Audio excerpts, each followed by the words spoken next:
Olá, bom dia, boa tarde, boa noite. A aula de hoje é para falar sobre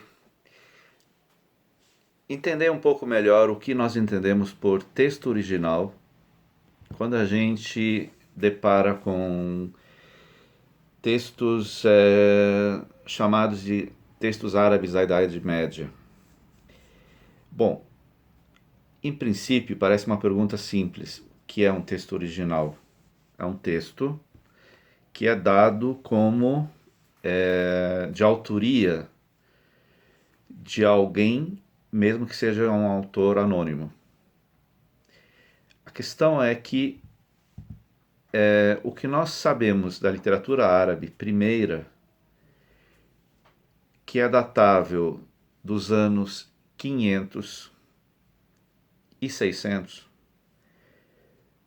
e mesmo dos anos 700, são coisas que só se conhecem no final do século VIII, e eu diria mais, no decorrer do século IX, ou seja, nos anos 800. E algumas coisas ainda praticamente no final dos 800. Bom, o que são essas datas?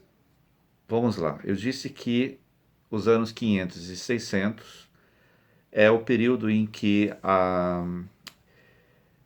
se diz que houve uma literatura em língua árabe. Verdade, é possível que tenha havido.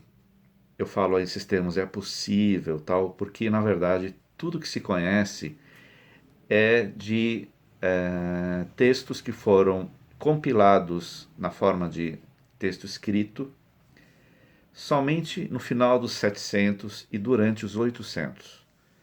Portanto, existe um problema aí de que esse texto que nós consideramos original, ele é uma representação de algo pretensamente anterior. E qual o problema disso? Ou, por que isso se problematiza? Porque os textos dos anos 500 e 600, já vamos falar deles, são textos importantíssimos para a história da literatura árabe, são textos realizados na forma oral e que têm, portanto, um modo de transmissão completamente fluido, não fixo. Porque eles dependem da perpetuação através da memória, de reproduzir o que se ouviu e se memorizou. O que não impede que eles tenham tido, de algum modo, algum estágio de representação escrita, nem que seja parcialmente, do conteúdo parcial. A questão é que esses textos têm uma forma de se realizar durante uma época em que a língua árabe sequer é descrita e sequer tem um sistema de escrita, quer dizer, um alfabeto, um modo de representação por escrita que está formado. Ao contrário, eles acredita-se, aí há que fazer suposições, que eles tenham uma representação usando outros alfabetos. E há algumas implicações nisso. Os alfabetos que se usavam poderiam ser o alfabeto do tipo hebreu, poderia ser o alfabeto da língua siríaca. Tanto uma como outra língua são línguas do ramo semítico, ou seja, elas são próximas. Isso quer dizer que o que eu pronuncio, os fonemas, eles têm alguma apresentação, pelo menos aproximada, com essas outras línguas. Então é possível ter uma reprodução em alfabeto siríaco ou hebraico da língua árabe falada naquela altura, dos anos 500 e 600. Acontece que a língua árabe ela começa a ter um modo de representação próprio já, digamos assim, nos finais do 500, início dos 600, e caminha nos anos 600 até 700, e só nos 800 e até 850 que eu tenho um resultado minimamente bom e fiável para a representação adequada do sistema fonêmico. Ou seja, eu tenho um conjunto de caracteres que são, que eu entendo como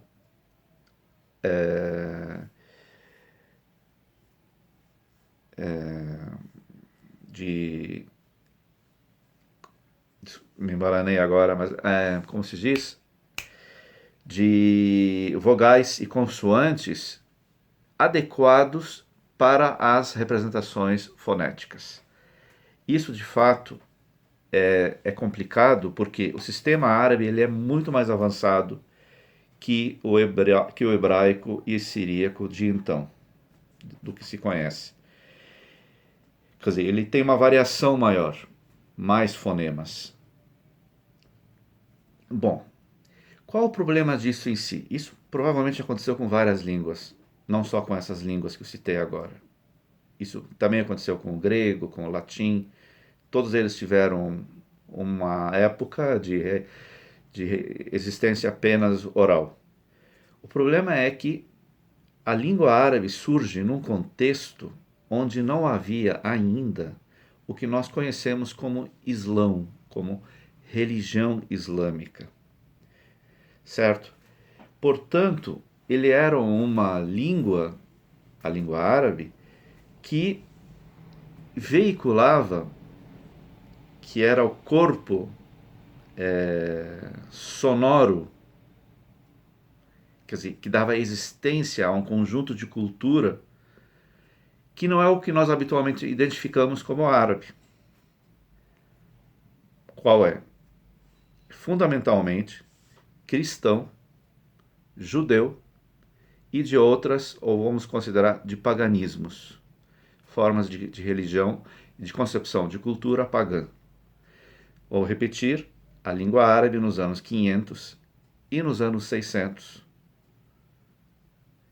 ainda não é a língua dos muçulmanos, daqueles que a gente identifica como as pessoas que fazem parte da civilização islâmica. Significa que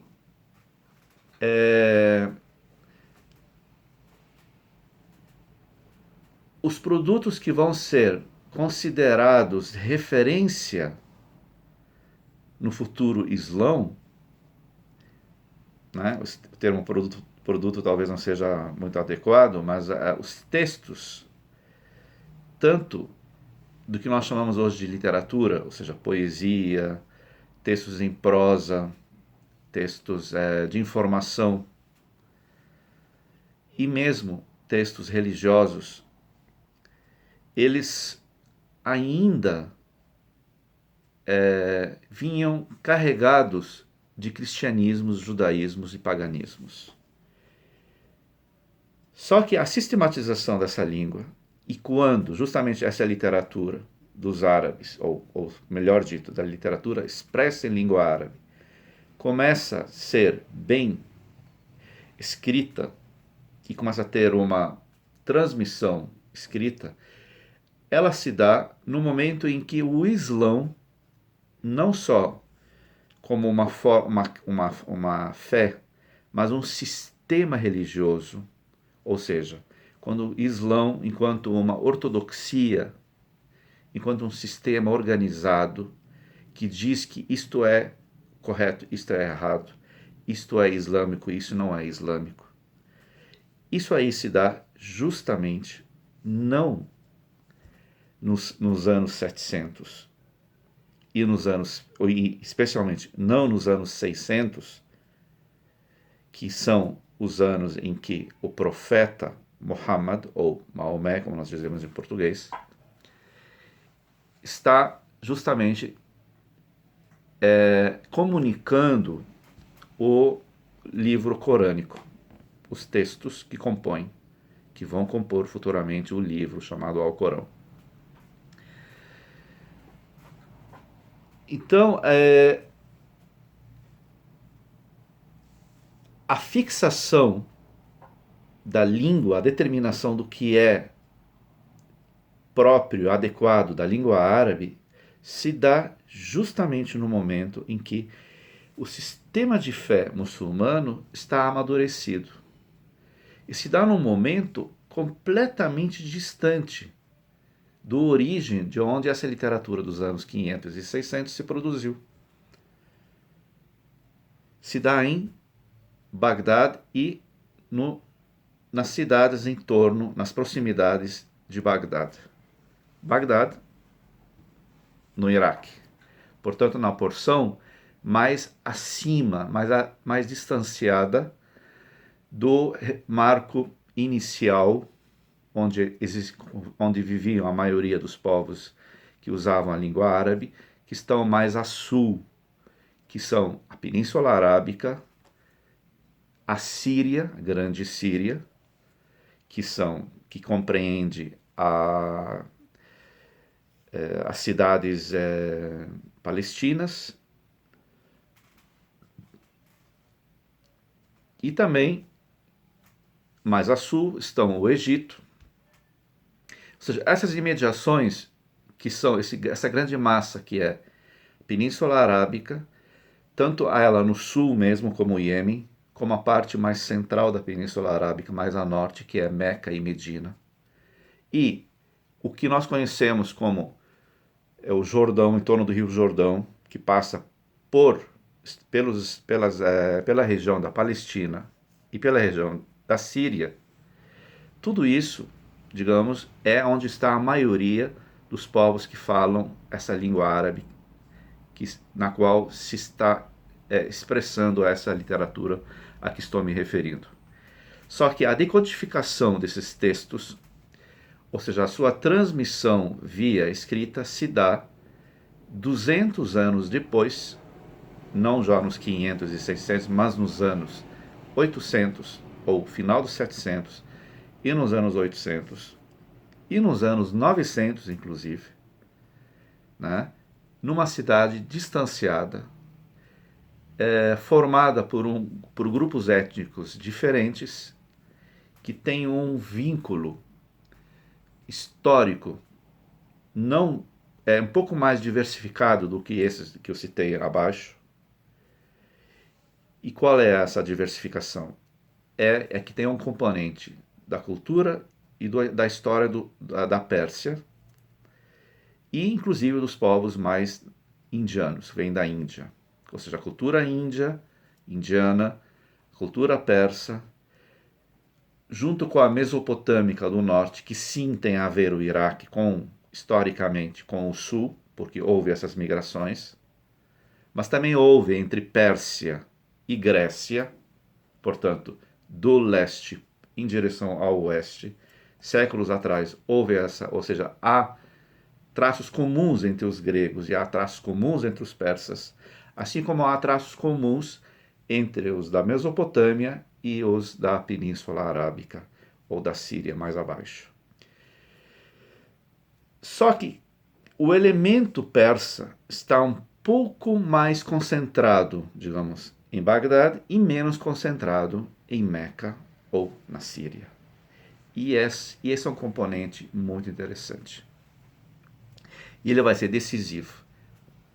Decisivo para a configuração da língua árabe. Então,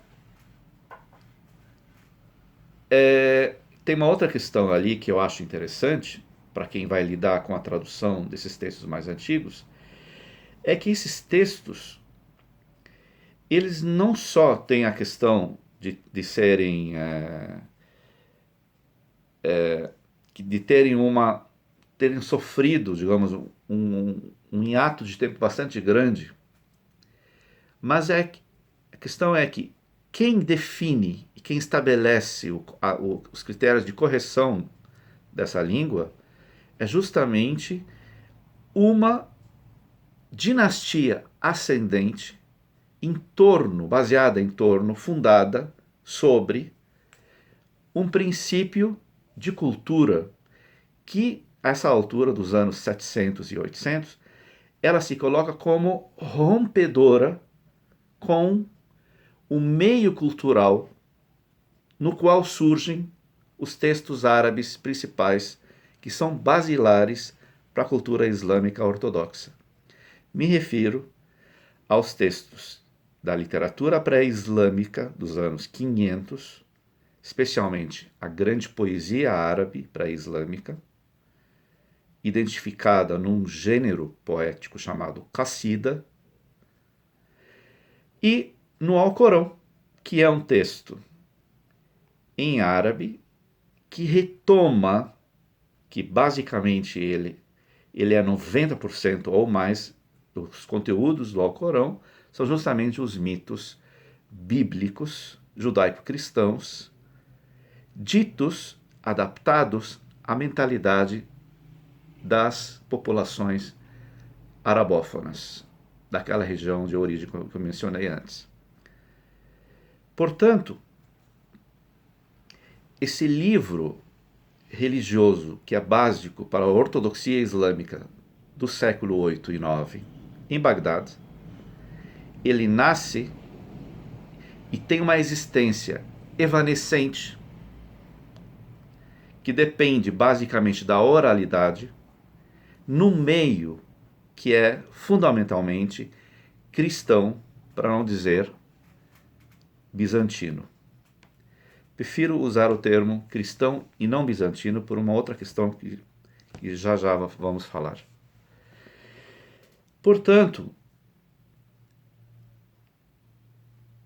qual é a chave para que os bagdalis final dos anos 700 e início dos anos 800, quando se diz, quando o Alcorão passa a ser transmitido por escrito e começa a haver um sistema de cópias distribuídas pelos territórios onde se levou a ortodoxia islâmica,